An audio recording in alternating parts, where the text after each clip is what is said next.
Welcome to the Catholic Dad Show. This is our first episode in the Catholic Dads of Genius series, where we talk to dads from various walks of life to explore how God is inspiring them. My name is Chris Bartlett. And I'm Matt Rice, and we are Catholic dads trying to become the dads God has called us to be. Awesome. So welcome to this new series. As we dive in, Matt, I have a question for you. Oh, yeah? Yeah. Are you sure? A good question? Stop. Should you be your kids' friends? At this age, when they are young, no. But do I want to be their friends when they get older? Yes. Wait, so can you be liked by your kids? Like, what exactly, when you say you can't be your kids' friends, why? So I want my friends to like me. I want my kids to like me. I want my kids to respect me more at this age than anything else. I don't want them to, let's say my kid, starts getting into the stuff that he shouldn't get into and wants me to have a joint with him. It's like, no, that's what your friends do, but you shouldn't be doing that. You're grounded. Okay. Yeah. So for the authority piece. That's an extreme example. Right. Very non sequitur. Just like, boom, let's go for it. And I assume you're talking about your 5-year-old, right? Oh, yeah, obviously. But there is this element of authority that is required for us as fathers to have, to where that level of friendship could compromise that authority, I guess is what you're saying. Yeah, and I think relationship at this age, if we don't have a relationship with our kids where our kids love us and there's actual a real relationship, we've talked about that in other episodes where that's dangerous. Like your kids that don't have a relationship with you, there was an example given to me years ago, and it was a Protestant pastor, which is relatively cheesy, but he was talking about how our kids have this tube in their hearts, in their chests, that is like a suction, like it's a vacuum. And you want it to be attached to you as a parent so that they're growing and learning and growing from you. But when that becomes detached, they're it's like sucking in all this other stuff that you don't want them to suck in. Like a Ghostbuster. And they're gonna get attached to something else. So there's difference between relationship and friendship. Yeah. I think that I agree with your answer. I think one of the key pieces to that answer is that we know better than our kids. Yeah. That's a weird thing to say because in this day and age, we want to be humble. We want to be, I don't know everything, but I certainly know a heck of a lot more than what my kids know. And part of the reason is because I've made a lot more mistakes than my kids have. So I know not to go down that path because I know what that path ends in because my dummy head has already been down that path, Yeah. So, but you said ultimately you want to be friends with your children, and our guest today kind of dives into that a little bit. I thought it was an amazing point. And so anything else as we dive into this very first Catholic Dads of Genius that you want to dive into? So guys, we want to bring guests on this show, and our current kind of studio setup doesn't let us bring guests in because then you'd have this weird 3-screen setup on here, and we don't have a big studio to bring different people in. Maybe one of these days we'll be able to get the number of donations to be able to actually do that. But so what I did is I basically interviewed Trey Cashion in a Wait, did you just guilt our audience? Oh, just a little bit. There's a little cough there. We've literally never asked them for anything other than to like and subscribe. Keep liking and subscribing. Oh, by the way, why haven't you given us money yet? What are you doing? I really don't know. Half of this show loves you right where you're at. Okay, half of this show loves you right where you're at. The other half is Matt Rice, ladies and gentlemen. So we will keep adding value, and we will eventually make an ask. But right now, we're just doing the best we can, which is why we have this setup that we do. I was the one that used the whole First Thessalonians 5 to talk about how I don't lift other people's up. And what did you just do to me? I mirrored your behavior. I look up to you, Matt. So anything you do, I do as well. And not only are our kids watching, but our friends are watching too. Friends are watching. So you were mentioning our guest today. Without further ado, let's just go into my interview with Trey Cashion. Hey guys, Matt Rice here with our first ever guest on the Catholic Dad Show, Trey Cashion. Wow. Yeah. First ever? First ever. Wow, that's crazy. So Trey, who are you? My name is Trey Cashion. I'm Father of 6, been married to Stephanie for coming up on 33. So hold on first. You're a Catholic dad. Well, I'm a Catholic dad. There you go. That's All right. I thought that was I know, what it's the kinda name of the given, dadgum but- thing is. I thought that's what this was. No, I am a Catholic dad. Been married to my wife for almost 33 years, Stephanie. All right. And have 6 kids.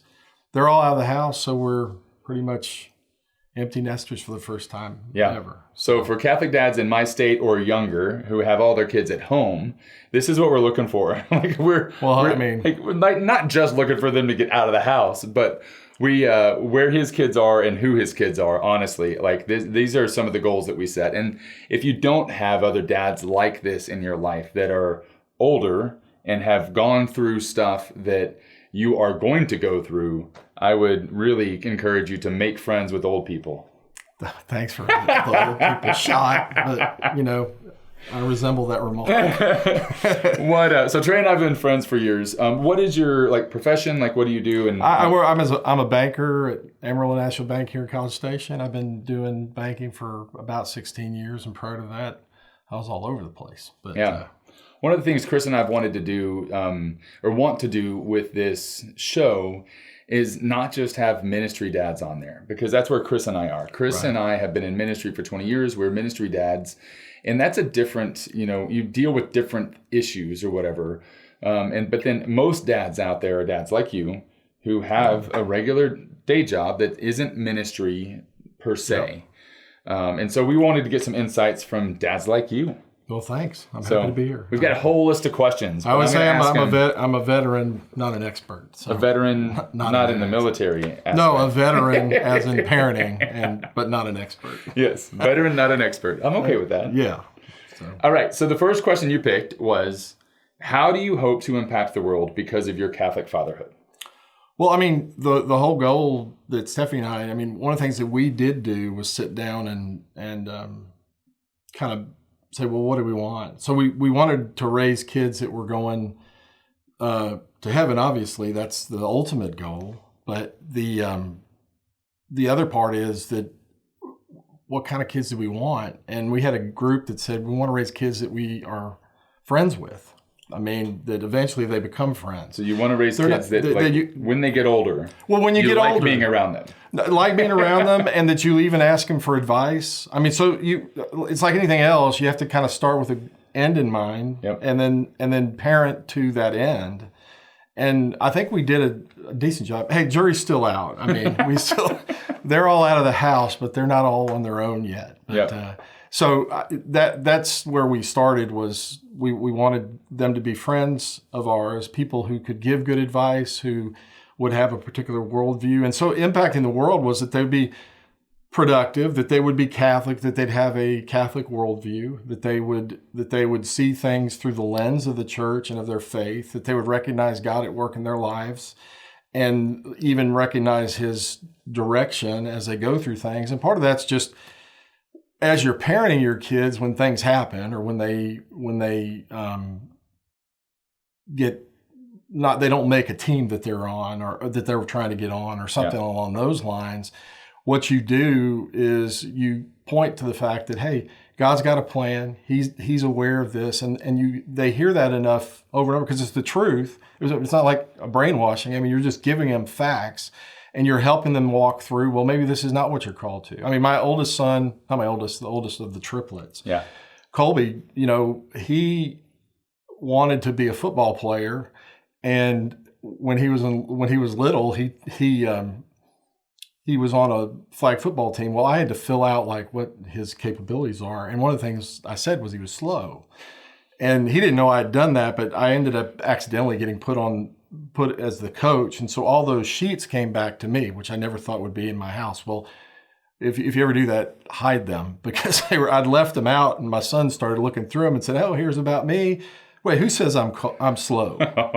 And so that one of those things was, I said, well, I mean, you are slow, but you don't have to be slow. And so that next Christmas asked for a little deal, and I said, so you can work at it. And he worked at it. He ended up being a starting running back at College Station High School, which is hard to be if you're slow. Yeah, absolutely. You're not slow. So you're not slow anymore. But I think that was like, okay, sometimes God gives you the opportunities to say, I'm going to help you. I'm going to be a sign of grace. I'm going to say, I'm going to give you something that you couldn't do yourself. I'm going to encourage you.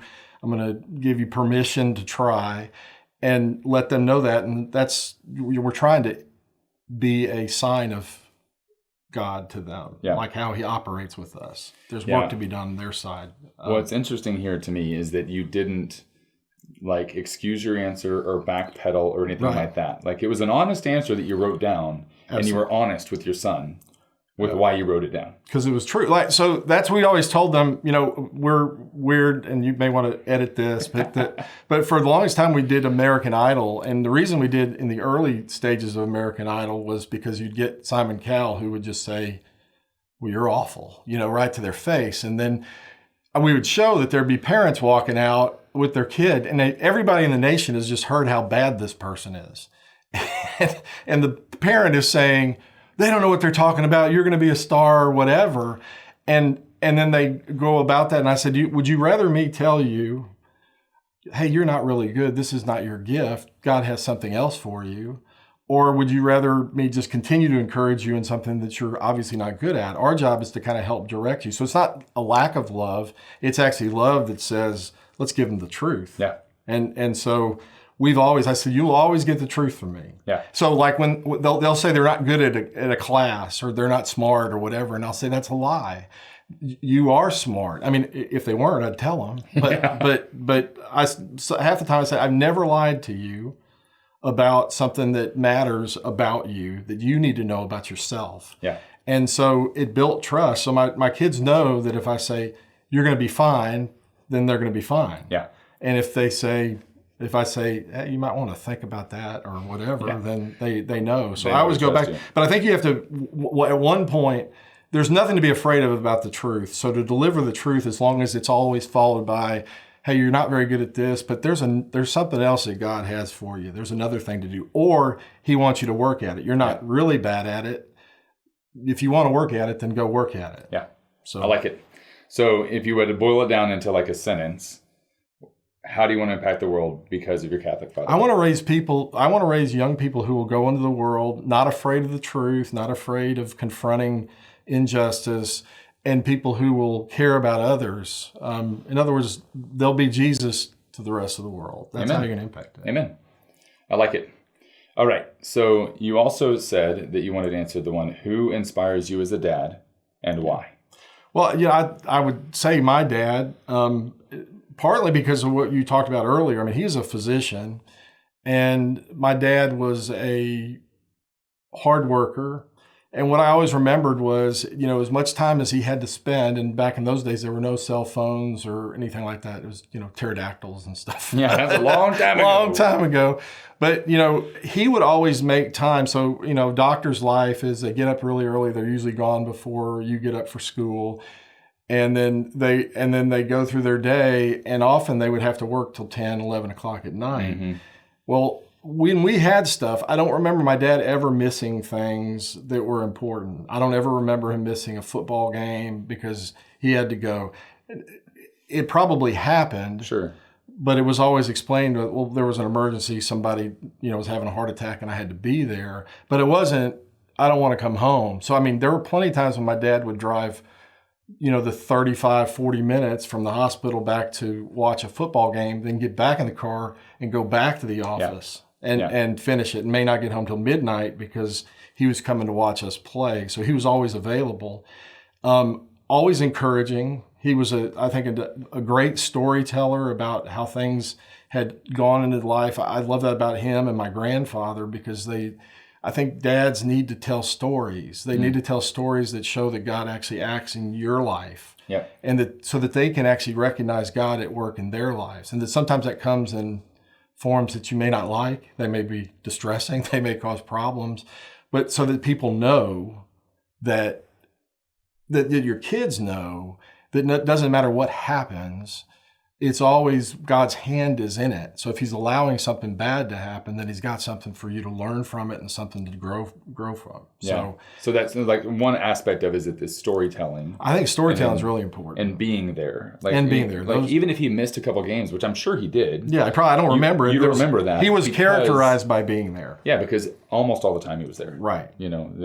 So being there, and I think telling stories, we always say, Stephanie and I have always talked about, we can read Bible stories and we can show how God acted in these instances, but we got to bring it forward. You can talk about the saints and see how it worked, but ultimately you got to make it real. So you got to see God at work in your life, and you got to make sure to share the story with the kids so that they can grab a hold of that, and then further you tell them he's going to act in your life too. So and even like seeing that happen in their life, right, and telling them that story, right, that they just experienced, even if they didn't. Yeah, exactly. So I think that's really a way that my dad impacted me, and really my grandfather too was the same way.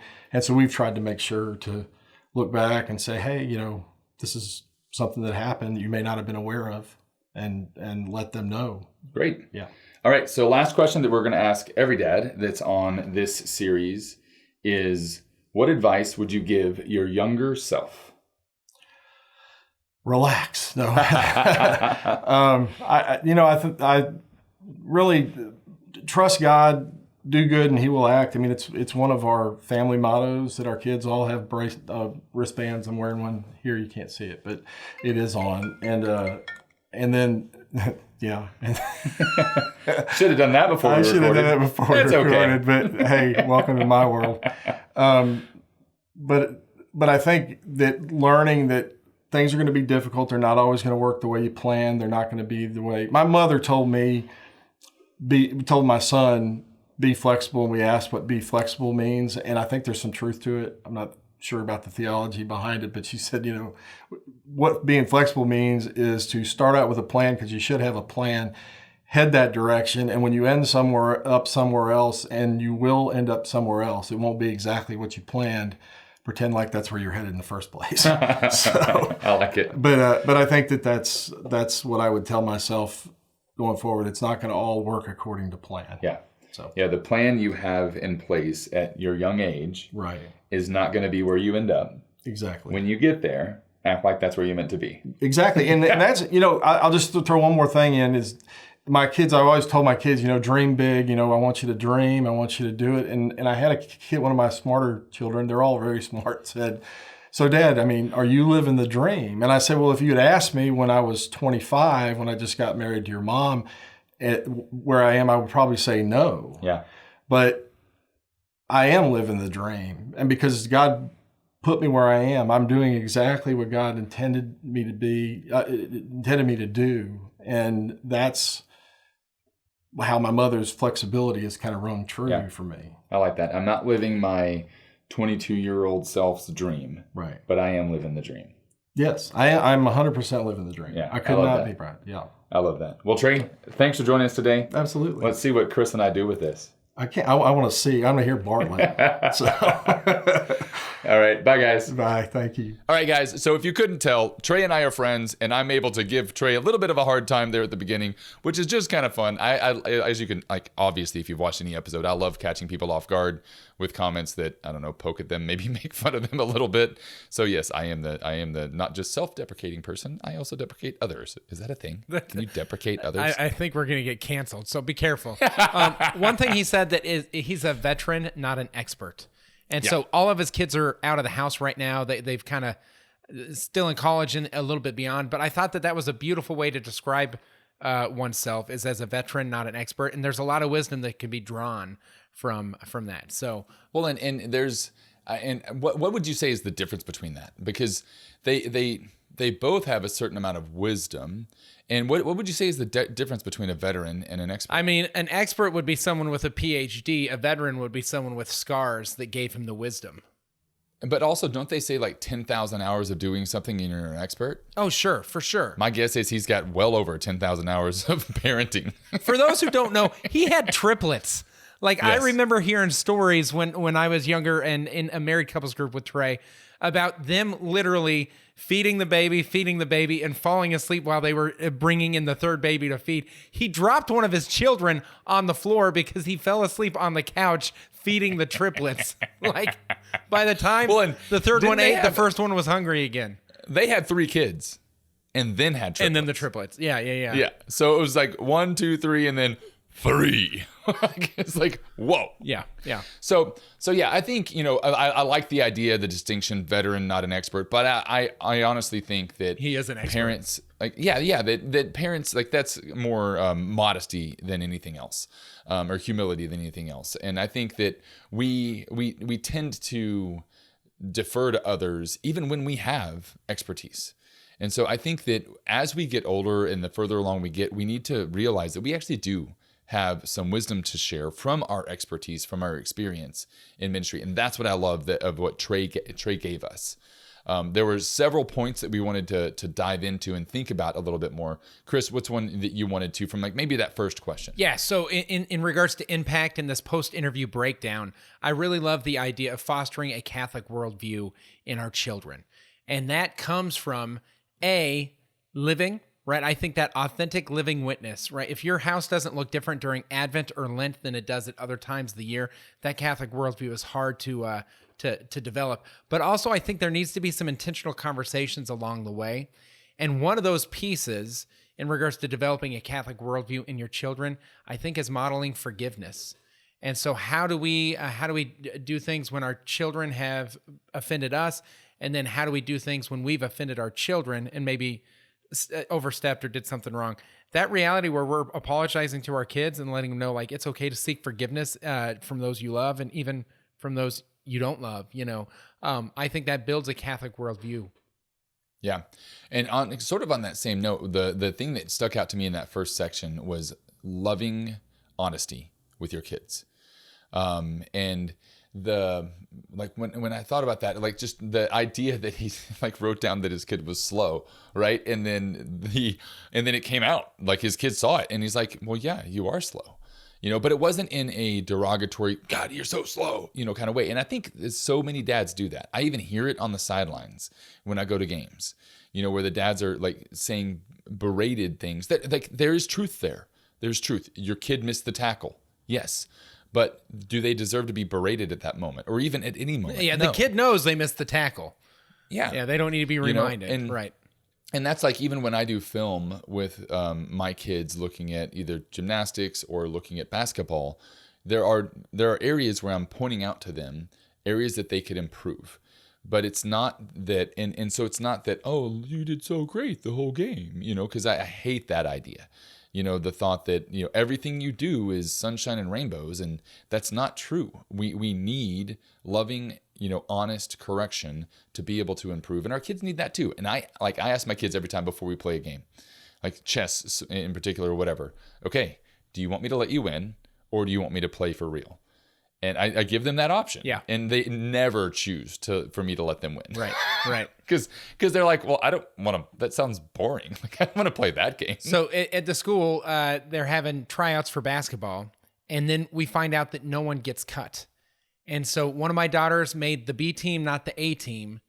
And she was really kind of bothered by it. She's like, yeah, but I don't know if I'm any good at basketball. I said, you're good at basketball. Like, we've played together. You're just younger, and things of that nature. She goes, yeah, but if no one got cut, then how do I know that I'm even really deserve to be on the team? And I was like, whoa, what an insight, And Yeah. so there is Yep. something about coddling that is dangerous in regards to it. To the ones that wouldn't have been cut. Yeah, Like the ones who would have made the team doubt themselves. exactly. Because everyone made the team. Absolutely. Yeah. Good. Okay. Cool. So Anything else on that first question? no, I think that's great. The last piece I love was he wants to raise his young people who are not afraid. And not afraid to be Jesus to the rest of the world. Not just not afraid, but not afraid to be bold in our calling to be disciples. And I think that's an amazing piece. We just don't want to raise kids that can get to heaven. We want to raise kids that can get others to heaven as well. And that's a powerful vision for us as fathers. Yeah, and the idea that like you want to raise kids that you want to be friends with, we kind of glossed over that, talked about that a little bit, but I had never heard that from any other parent before meeting Trey Cashion. And almost every time we talk about kids and raising kids, that it's something that comes out from our conversation with him. And I love that idea. Think about the adults that you're friends with. What kinds of personality do they have? What kinds of things do they find important? How do they treat other people? Right.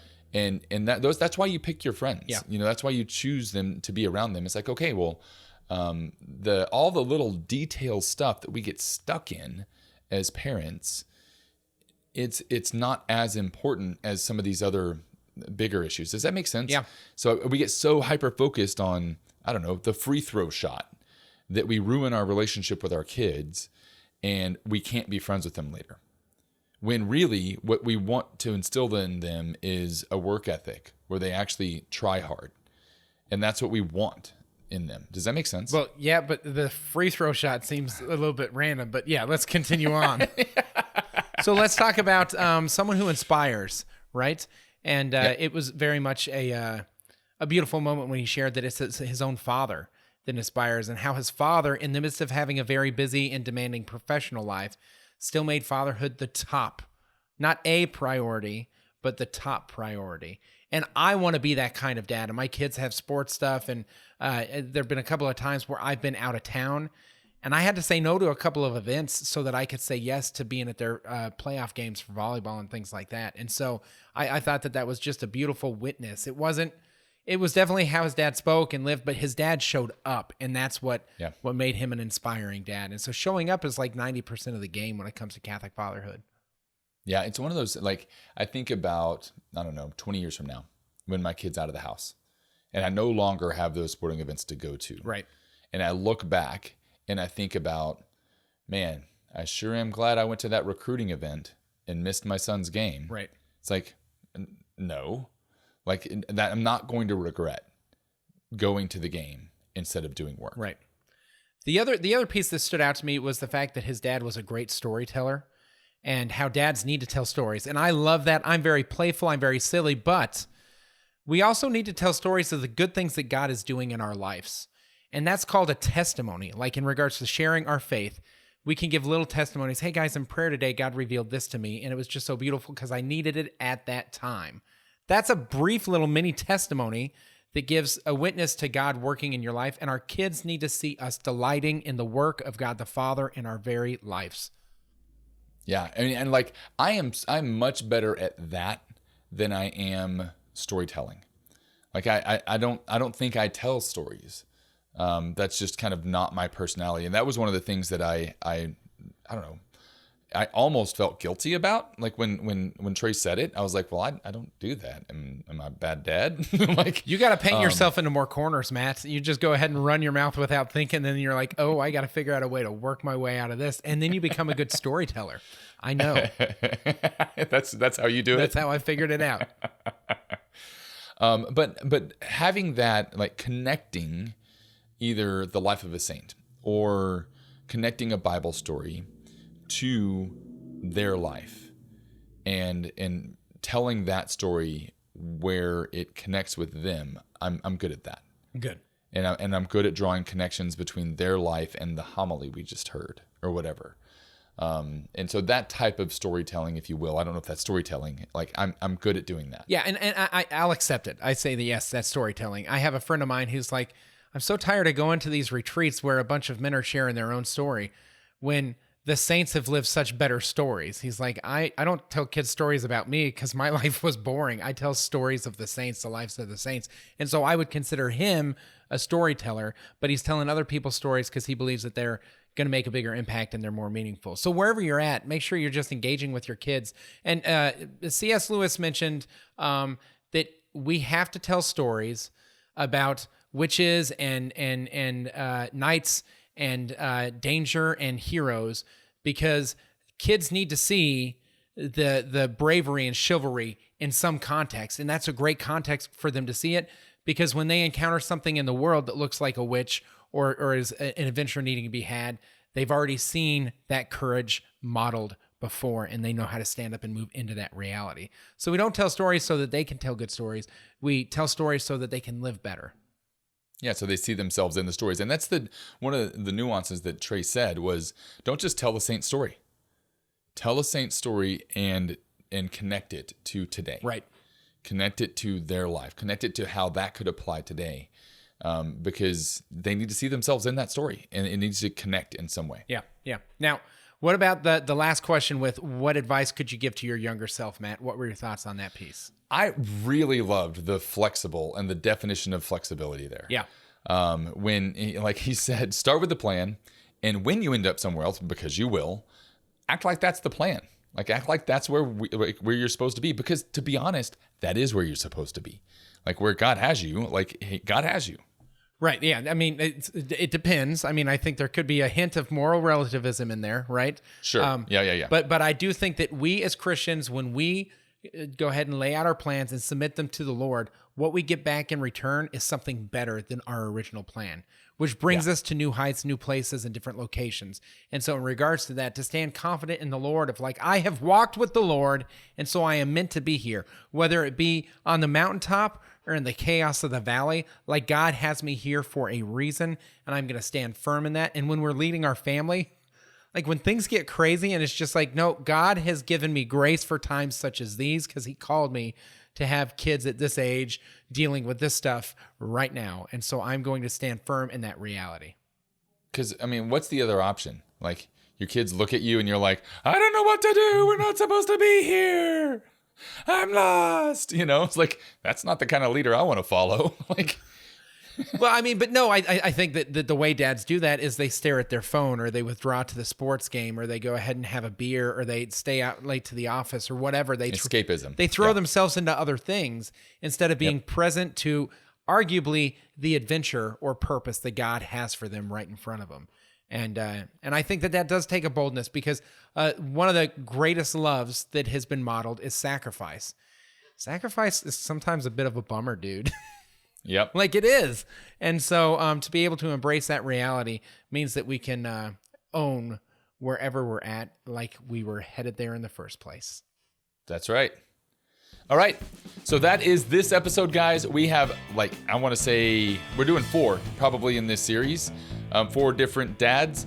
And then maybe the next series, I'll get Chris to go do some interviews and stuff like that. But I'm going to interview a lot of my friends here locally. We need you guys to do a couple of things. One, we need you to subscribe.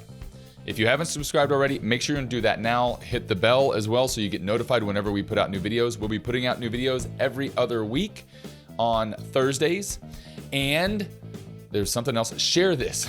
Share this podcast, this video, this channel. Share it on whatever social medias you're on. I know that not all dads, not all guys are on it, but all guys, all dads, all Catholic dads need to see this and need to be a part of this community. Comment below with any, kind of answers yourself to some of these questions. What would you tell your younger self about Catholic fatherhood or whatever, about raising your kids? Chris, anything else? Yeah, absolutely. And so one piece that we're trying to do in regards to it is getting dads from different walks of life. So Matt and I are ministry dads, and very much wanted to find some people outside of that.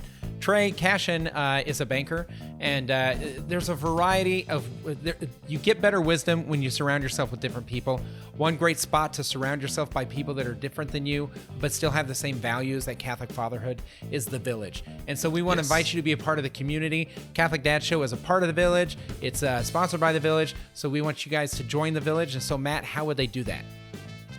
ablaze.us/the village, and there should be a link in the show notes. And so it's an online community where we can journey together, a section specifically for dads. You'll be able to connect with Matt and I and dig a little deeper into some of these topics there, and we want you to be a part of it. In the meantime, we are grateful that you journeyed with us. Thanks for joining us for the Catholic Dad Show, and we'll see you in 2 weeks. God bless.